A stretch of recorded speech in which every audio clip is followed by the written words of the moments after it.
This week on MoCoS3E11, Cowbell, I'm going to bring you some thoughts on the supernatural. When I come back, we're going to talk about history and supernatural and all my stories. Okay, see you later.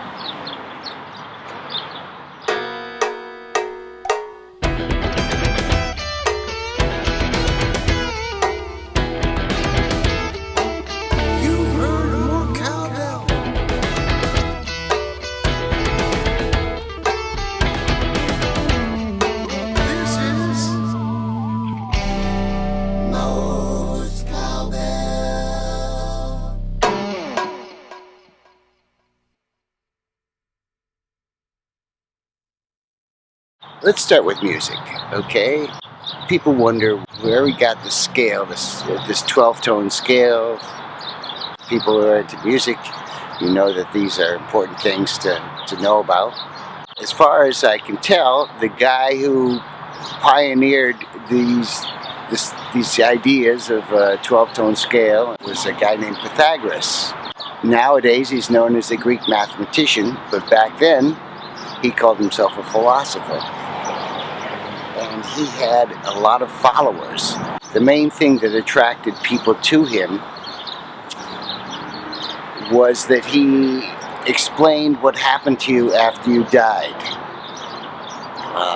We don't know what he said because nothing that he said was written down by him, but he was definitely into numbers and measuring and experiments and things like that. And he made a device that they called the monochord, and they used weights to put tension on that string, and then they would divide this string into different parts. When they divided it in half, they found that there was a very strong overtone.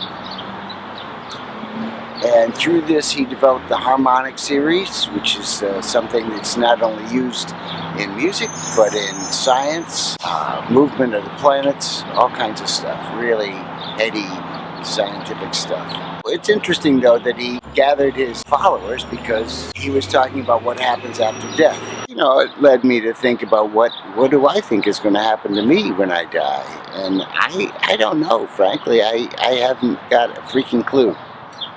As a kid, I was very religious. I was brought up a Catholic. When I was old enough, I became an altar boy in the church, and I would help the priest, help with the communion and lighting the candles and putting them out, reciting the prayers, all the things that the altar boys do. And I was very impressed with this job. I really liked it a lot and decided that I liked it so much that I should probably become a priest.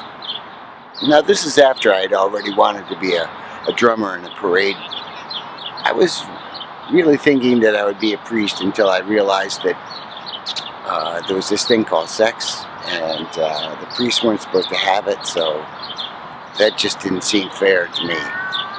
So there went that idea. I discovered girls and all of that. I didn't really lose my faith in the church at that point. I just realized that there were things that I wasn't meant to understand, and not having a wife or sex or anything like that for a priest was something I wasn't meant to understand, and still don't, frankly. I have some theories, but it's not good.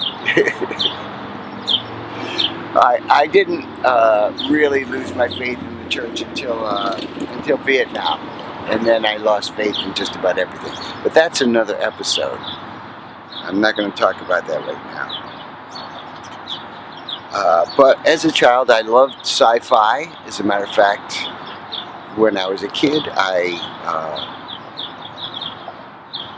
struggled to read. I had a hard time reading books and stuff. I think I was maybe in 4th grade by the time I could read. And how I did it, how I finally got into it, was that my mother would have me go to the library. And when I was in the library, I saw these books that had like crazy covers and strange titles. And it was a writer named Norton. And I became obsessed with Norton and read all of his books. it wasn't until later that I realized that Andre Norton was a woman.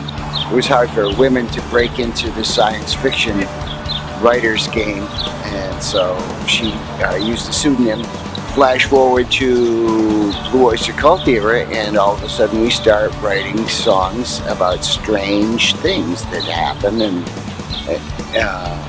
and of course it was sci-fi at the time, you know. But by the time we got to Agents of Fortune, we had ETI, and that was basically a fact-based song based upon certain things that had happened, at least reality as reported by certain people.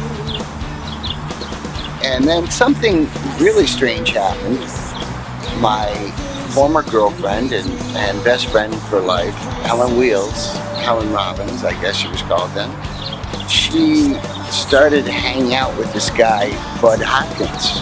Bud Hopkins was a UFO investigative reporter. He did research on extraterrestrial events, sightings, and all things like that. And he got into working with a hypnotist who would do regressive hypnotism to discover things that people had repressed from their past.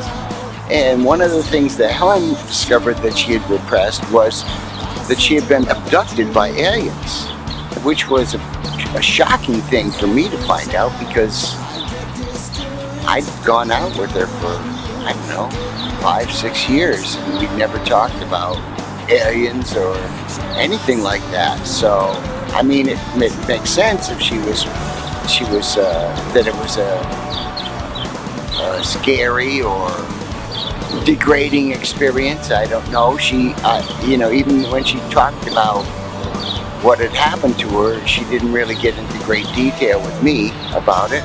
Blue Coupe, on our last record, Million Miles More, we have a song called Supernatural Love, and that is basically about Helen, and of course my feeling about her, which I always thought that when she was alive we could somehow communicate telepathically, and I don't know if that's really true, but you know, you'd be thinking about somebody and they'd call you, and that was what would happen with Helen and me. We just seemed to have some sort of communication that was beyond normal. But I believe that there is some kind of force that is responsible for life on this planet and probably on other planets as well. And for that, I'm thankful. I'm thankful for that force, whatever it is. If it's a big guy in the sky, don't really think so, but if it is, I'll be happy to meet him and thank him personally, or her, or it, or maybe I just do it right now. Thank you, because this is a freaking beautiful day. Thanks for watching. I love you. See you next week.